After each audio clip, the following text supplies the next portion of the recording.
Hi, I'm Gabe Charbonneau, and I'm a family physician. I'm also passionate about helping people figure out how to reduce signs and symptoms of burnout when using the EHR. Now, today, I would like to start with a book that I've been reading that I have found really interesting. And the book is called Peak by Anders Ericsson. And I actually can't stop reading this book. I keep finding all kinds of nuggets of interesting things that spark my curiosity. But the reason that I'm bringing it up in the context of reducing EHR burnout is that this book is about the concept of mastery. And you probably know there's a broad spectrum between the levels that people show in terms of how good they are at the EHR. And this book actually inspired me to think about making a list of what are the broad categories of differences between someone that is a master of the EHR and someone who maybe isn't. So I wrote down a list, and I'm going to just walk through it here, and I want to share those things with you.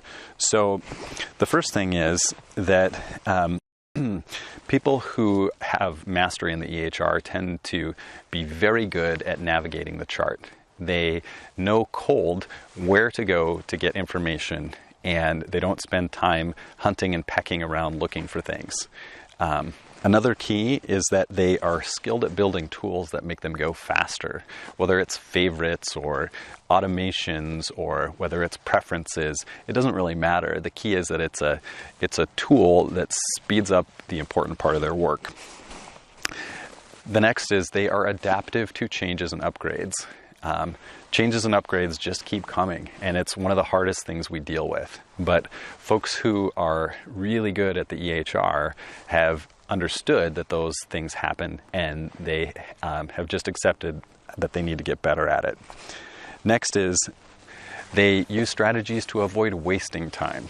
So just like you can use tools to speed you up, using tools or strategies to avoid slowing down is equally or maybe even more important.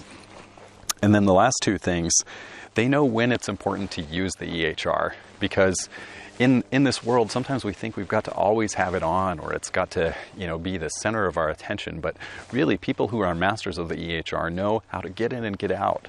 They know when it's the right time to use it and when it's the right time to focus on the patient or to do something else.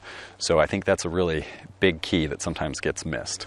And then finally, they know how to delegate.